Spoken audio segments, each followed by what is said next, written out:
What up, everybody? Brown Willis here, no relation to Bruce, and this is another episode of Gloves Off.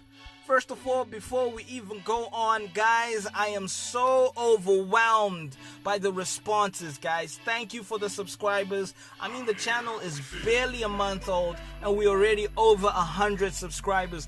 Thank you so much to everybody who's sharing. Thank you to everybody who's talking about the hashtag Gloves Off ZW. Thank you to everybody who's talking about Gloves Off. Thank you if you're watching right now, even though if you haven't clicked subscribe and the notification icon, you're here right now, so thank you too. But be sure to click the subscribe button and the notification icon. That way, me and you, whenever I upload, you get instant notification. See, sonke, baby. Now, without further ado, let's get into today's episode. Now, I wasn't going to talk about this story because my main focus is on Zimbabweans in and out of Zimbabwe doing great things. In this case, jaw-dropping things. Excuse the pun. At this point, I'm sure you all have realized I'm talking about the recent, well, not so recent, resurrection that took place at Prophet Lukau's church, Alleluia Ministries. Before we go any further, I'd like to make it very clear.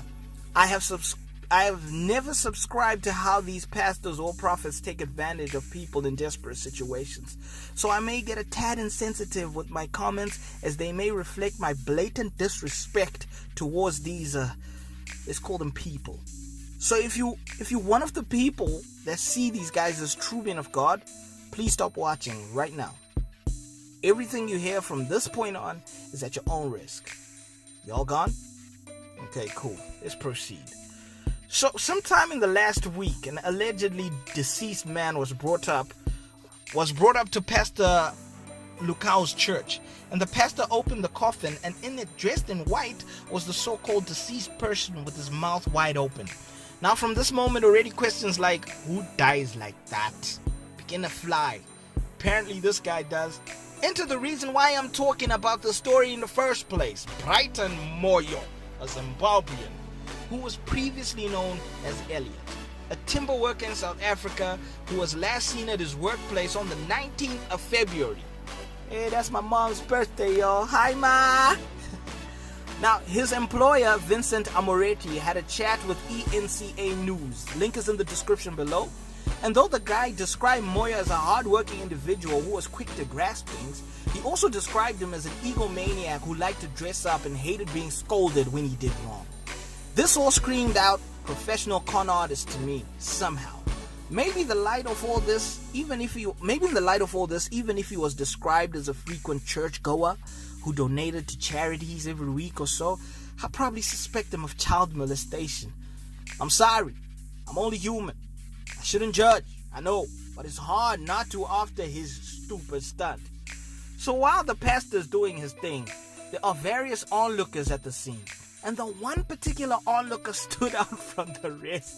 That's right, the white guy looking at the pastor like, what the f***? The look was priceless. The moment I saw this pic, I knew this white guy is gonna be an overnight celebrity. Whoever this white guy was, I'm sure he was in on it because of the picture of him and the so-called prophet in some holiday destination looking country.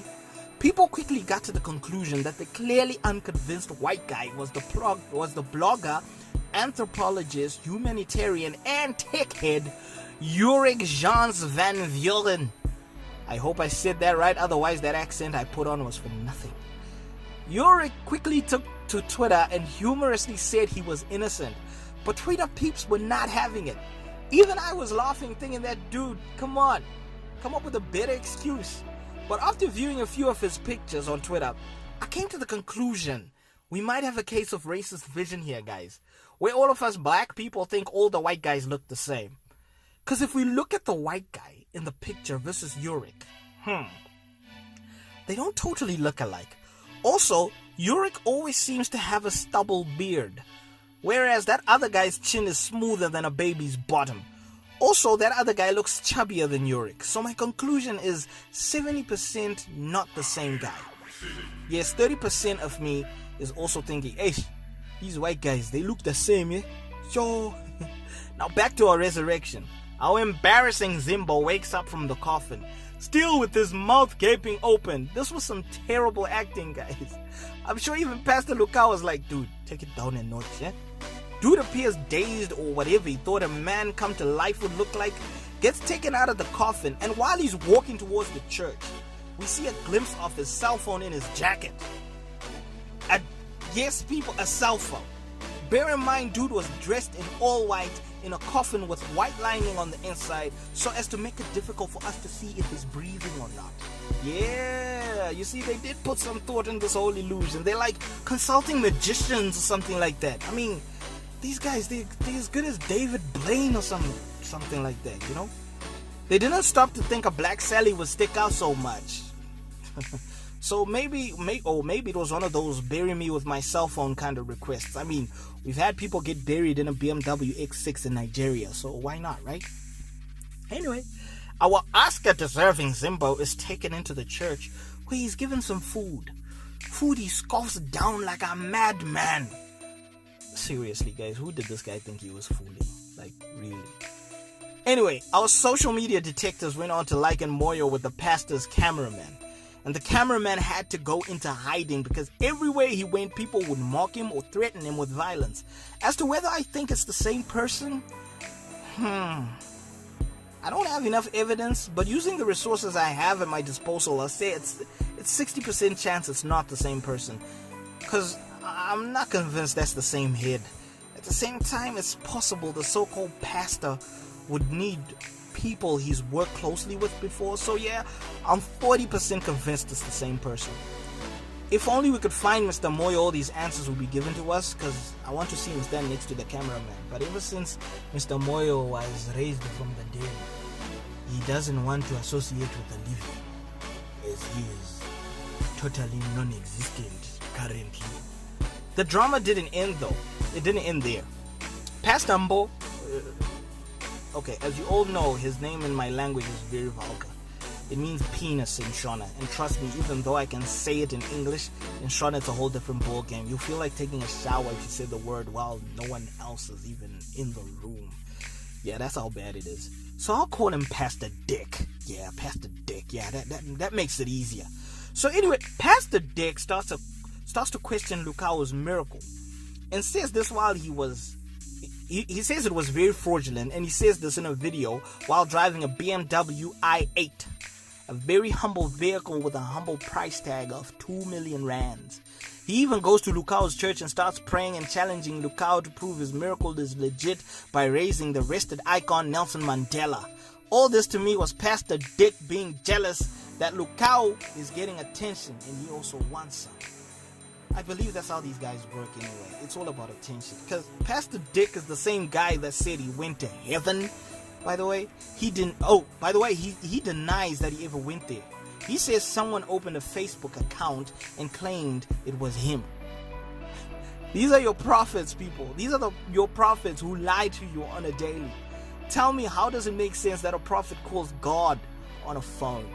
A prophet goes to heaven, takes pictures, but the phone gets stolen. A prophet buys his wife a Lamborghini Aventador.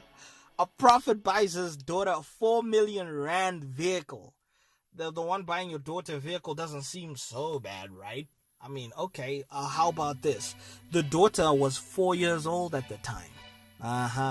And why are they always living these lavish lives while you, the followers, suffer? And why on earth do they all wear the same belt? Are their powers coming from the belts? I don't get it. By the way, that particular belt is one of the most expensive in the world, sitting in at a pretty $1,760 US dollars. Now, to me, nothing about these guys says men of God. And I repeat, to me, okay? If y'all feel different, hey, you're entitled to your opinion.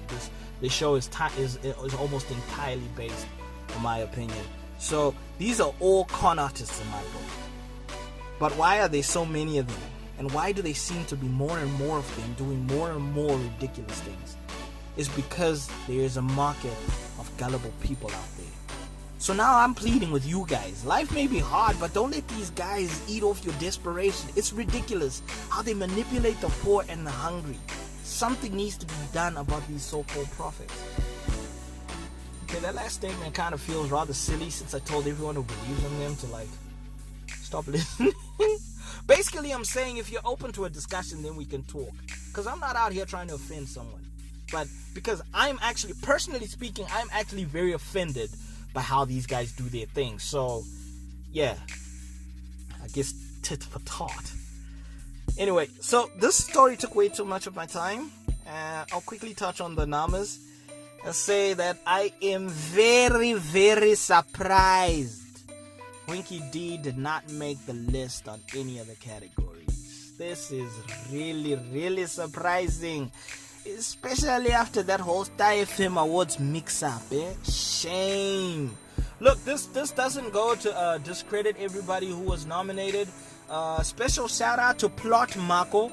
He's contributed immensely towards this channel, Gloves Off. So shout out to him. He was nominated in one of the categories.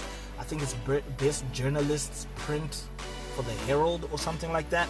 So shout out to you, Plot, man. Respect to you, man. Anyway, I don't see this stopping the Rasta anytime soon. I mean, his video with Gemma Griffiths reached 1 million views just recently, and that makes it the first Zim song, or makes him the first Zim artist to have 1 million views in 13 days. So shout out to you, Winky D. That's a hell of a record. I think you're an amazing artist, and carry on doing what you're doing. And there's a statement that I live by, like almost religiously. If you do not have any haters, you're doing something boring. It doesn't necessarily mean you're doing something right. Okay?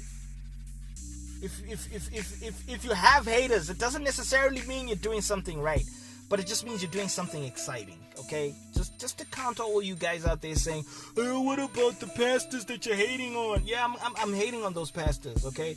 What they're doing is not boring, it's very entertaining. But they're lying at the same time. It's all an illusion. And they're using God's name. So, yeah, the statement still stands. If you ain't got any haters, you're doing something boring. So, that was it for today's episode of Gloves Off. I'm Brian Willis, no relation to Bruce. If any of you ever got anything that you want to discuss with us, please feel free to put a comment down below or contact us on our email. It's at glovesoffzw@gmail.com or on our Twitter and Instagram. You can inbox us on @glovesoffzw. On Facebook, it's Gloves Off ZW. Please look for us. All the links will be in the descriptions below. If you want to communicate with me directly, you can contact me on my Twitter or my Instagram. It's @BrianWillisZW. Thank you so much for the love and support. I'm thinking of a way to celebrate these 100 subscribers, and I'll probably have an idea this coming week. I'm pretty sure. Probably have some prizes for some of you guys. So thank you so much for the love and support. I really, really appreciate it. I can't even express it in words. That's why I'm thinking of a way I could, try and give back to you guys, because you've given me so much.